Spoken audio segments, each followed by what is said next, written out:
Hello friends, welcome back to the YouTube channel dictation club. आज का dictation आनंद मासिक पत्रिका अंक 32 से लिया गया है, जो कि अलग अलग स्पीड में आपको मिल जाएगा।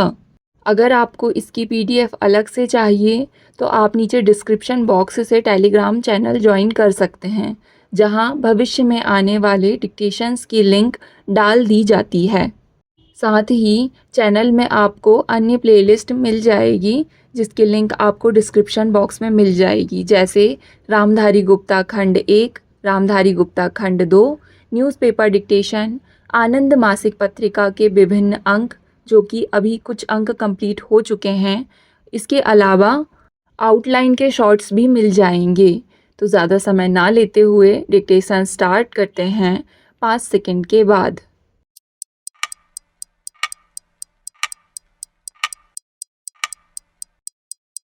श्रीमान जी, हमारी प्रगति पर अनेक ऐसी घटनाओं का प्रभाव पड़ता है जिन पर हमारा कोई नियंत्रण नहीं होता। इनमें से कुछ देश में घटित होती हैं, जैसे युद्ध या प्राकृतिक विपदाएं। कुछ देश के बाहर घटित होती हैं, और आप जानते ही हैं कि आज विश्व के प्रत्येक देश में वैसी ही कठिनाइयाँ पाई जाती हैं जो हमारे यहाँ हैं। इसके अलावा स्वयं विकास के क्रम में कठिनाइयाँ पैदा होती हैं, तनाव पैदा होते हैं, जिनके पीछे उन निहित स्वार्थ वालों का दबाव होता है, जिन पर विकास का प्रभाव पड़ता है। यद्यपि ऐसी घटनाओं से सभी देश प्रभावित होते हैं, परंतु जो देश ज़्यादा गरीब है उन्हें ज़्यादा कष्ट झेलने पड़ते हैं। और यह भी दुर्भाग्यपूर्ण सच्चाई है, जैसा कि हम अपने देश में पाते हैं कि अपेक्षाकृत अधिक निर्धन लोगों को कष्टदायक परिस्थितियों का अधिक भाग झेलना पड़ता है। लेकिन जैसे जैसे हम आगे बढ़ते जाते हैं, हमारे लिए यह आशा करना दुराशा मात्र होगी कि कठिनाइयों का लोप हो जाएगा। हम यही आशा कर सकते हैं कि उनका स्वरूप बदल जाएगा। मेरा निजी विचार यह है कि समय के साथ साथ कठिनाइयाँ और बड़ी तथा जटिल होती जाएंगी, लेकिन साथ ही मुझे पूरा विश्वास है कि हम इनको हल करने में सक्षम होंगे। हमें इस समय करना यह है कि अपने आप को ऐसे आघात सह सकने के लिए सबल बनाएं, चाहे ये आघात हमारी अपनी व्यवस्था के कारण हों या विश्व के अन्य लोगों की घटनाओं के कारण। योजना के प्रारूप में यही प्रयास किया गया है। आयोग के उपाध्यक्ष तथा अन्य सदस्यों और अन्य लोगों ने इसे तैयार करने के लिए बहुत परिश्रम किया है। सभी राज्यों के मुख्यमंत्रियों तथा अधिकारियों और केंद्रीय मंत्रालयों से ब्यौरे के साथ विचार विमर्श किया गया है। मैं जानती हूँ कि योजना से सभी मांगें पूरी नहीं होंगी, लेकिन ना पहले ऐसा हुआ है, ना शायद आगे कभी हो सकेगा। फिर भी उत्पादन के जो लक्ष्य रखे गए हैं, उन्हें उपलब्ध करने के लिए बहुत अनुशासन की आवश्यकता है। ऐसे महत्वपूर्ण क्षेत्रों में वृद्धि की गई है जिनसे लोगों की आवश्यकता की चीज़ें और ज़्यादा मात्रा में उपलब्ध हो सकेंगी।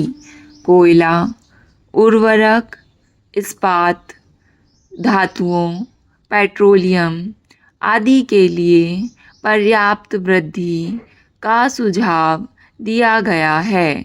इन लक्ष्यों को पूरा करने के लिए केंद्र सरकार और उसके सार्वजनिक उपक्रमों को बहुत परिश्रम करना होगा। इसी प्रकार राज्य सरकारों को न्यूनतम आवश्यकताओं की पूर्ति के लिए कार्यक्रम तथा कृषि, सिंचाई, बिजली, ग्रामीण शिक्षा और स्वास्थ्य के क्षेत्र में बड़ा प्रयास करना होगा। मैं समझती हूँ कि आप देखेंगे कि राज्य सरकारों को और स्वयं हमको विशेषतः ग्राम स्तर पर अपने संगठनात्मक ढांचे और कामकाज के तरीकों को नया रूप देना होगा। विकास के क्षेत्र में हमारी सबसे गंभीर विफलता यह रही है कि हम ग्राम समुदायों को विकास कार्यों के लिए नहीं जुटा पाए हैं। प्रश्न केवल पैसों का नहीं है। जो भी साधन उपलब्ध है, निश्चय ही उनका आवंटन करते हुए ध्यान रखना होगा। श्रीमान जी, जब तक पूरे देश में ही उत्पादन में वृद्धि नहीं होती, तब तक इन कार्यक्रमों के लिए दी जाने वाली बड़ी धनराशियों के कारण हमें ऐसी स्थिति का सामना करना पड़ेगा जिसमें पैसा तो होगा, लेकिन उसके अनुपात में वस्तुओं का अभाव होगा। आप सूखे की स्थिति को ही लीजिए। कई राज्यों को उसका सामना करना पड़ा है। उन्हें काफ़ी सहायता दी गई और उन्हें राहत कार्यों के ज़रिए पीड़ित लोगों को सहायता दी, अनाज दिया तथा अन्य प्रकार की सहायता पहुंचाई। लेकिन मैं नहीं कह सकती कि ऐसे खर्च के द्वारा किस सीमा तक उत्पादक परिसंपत्तियों का निर्माण हो पाया है। और हम सब जानते हैं कि केंद्र से और केंद्रीय घाटे की कीमत पर साधनों को अन्यत्र लगाने से न केवल केंद्र सरकार पर बल्कि पूरे देश पर प्रभाव पड़ता है। योजना को केवल कुछ परियोजनाओं का संग्रह नहीं समझना चाहिए। परियोजनाएं महत्वपूर्ण अवश्य होती हैं, लेकिन उन्हें विकास की दिशा में किए जाने वाले संपूर्ण प्रयत्न नहीं माना जा सकता। इस दृष्टि से भी वर्तमान योजना में ग्रामीण विकास के लंबे चौड़े कार्यक्रमों को शासन प्रशासन के सभी स्तरों पर एक नई मानसिकता के साथ जनता तक ले जाना आवश्यक होगा।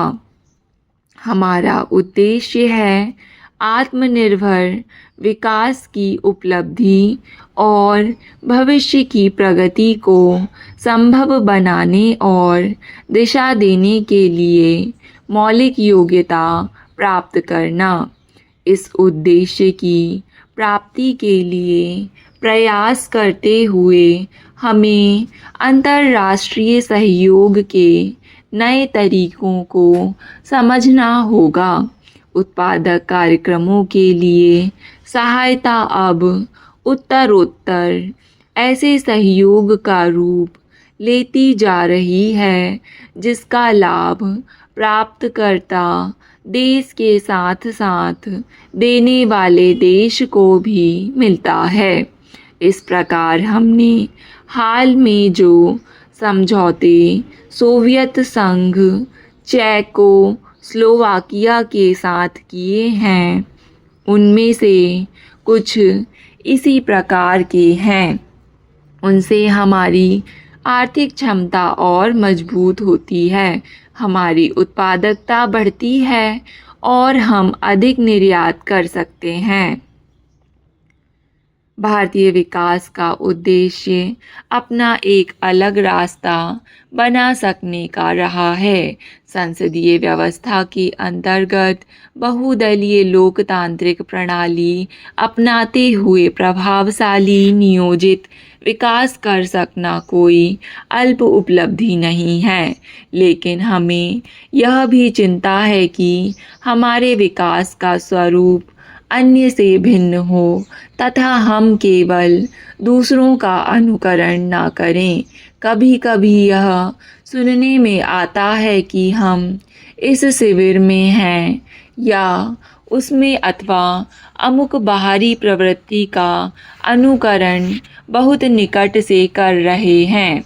आप जानते हैं कि इस संबंध में भारत सरकार की भावना बहुत तीखी है और ऐसे लोगों से व्यवहार करते हुए प्रश्न केवल एक विशेष दृष्टिकोण से काम लेने का नहीं होता है।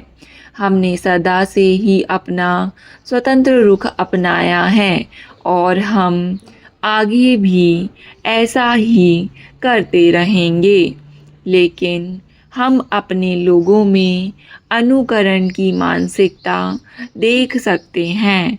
उदाहरण के लिए हमसे अथवा हमारे बीच जो प्रश्न रखा जाता है वह यह है, अगर किसी देश विशेष में प्रबंधकों और तकनीशियनों को अमुक वेतन मिलता है तो हमारे यहाँ क्यों नहीं। स्टॉप।